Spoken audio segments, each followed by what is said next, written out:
Hi, kindergarten. It's literature time. And boy, do I have an amazing book for you. It's called Iggy Eck, the Architect. So I hope you enjoy it.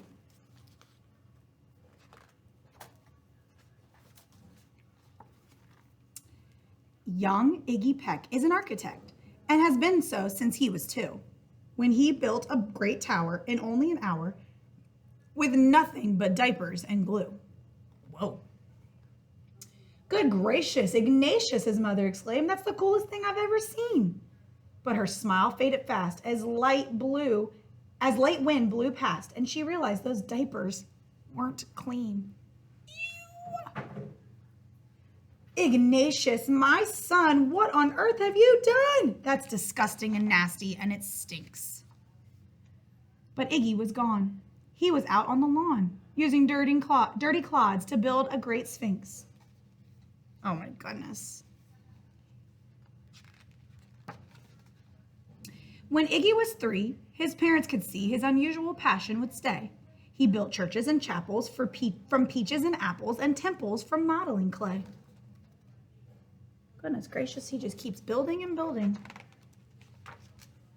At dinner one night, to his father's delight, Iggy got a bright gleam in his eye, and out on the porch, the St. Louis Arch from pancakes and coconut pie. Goodness gracious. Dear Ig had it made until 2nd grade, when his teacher, Miss Lila Greer, on the first day, she said this: "We do not talk of buildings in here."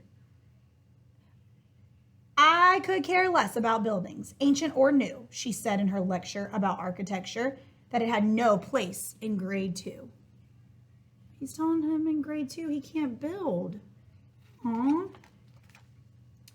That night, that might seem severe, but she was sincere. For when she was no more than 7, she had a great fright at a dizzying height in a building so tall it scraped heaven. On an architect's tour of 95th floor, young Lila got lost from the group.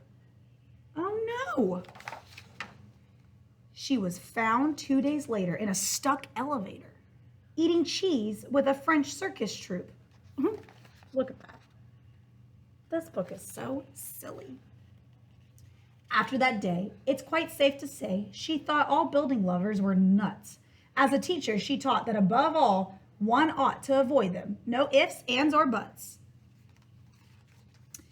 As you might guess, it would cause Iggy stress to hear such terrible talk. But he didn't hear, he sat in the rear while building a castle of chalk. You, Iggy Peck, your desk is a wreck. Tear down that castle right now. You will not build in here. Is that perfectly clear? Do you need to see Principal Howe?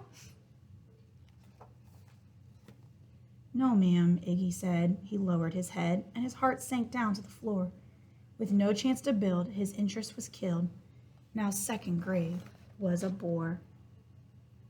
He couldn't do the things that he loved to do. She told him he couldn't. After 12 long days that passed in a haze of reading, writing, and arithmetic, math, Miss Greer took the class to Blue River Pass for a hike and an old-fashioned picnic. Ooh, fun.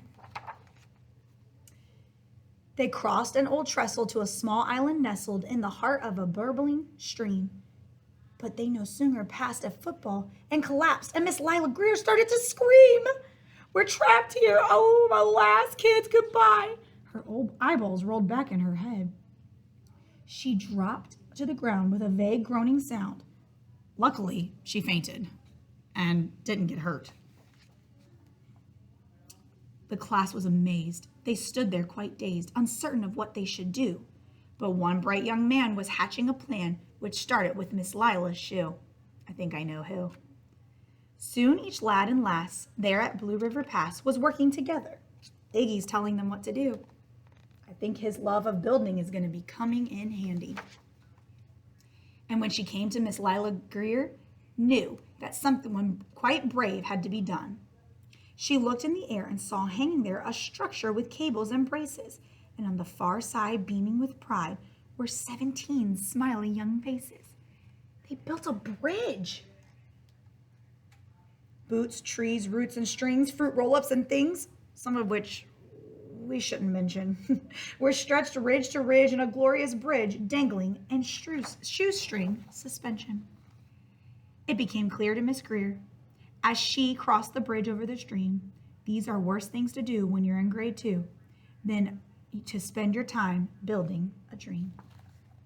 Now she understands. Now she understands that he's got to practice, practice, practice if he wants to be an architect when he grows up, someone who builds. Now every week at Blue River Creek, elementary and second grade, all the school kids can hear along with Miss Greer how the world's greatest buildings were made. The weekly guest speaker in t-shirt and sneakers talks of buildings from Rome to Quebec. Of course, he's the guy who builds Tower from Pi, and that brilliant young man is Iggy Peck. Wow.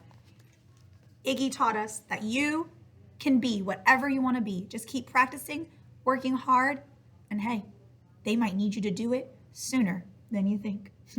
I hope you enjoyed the story, boys and girls.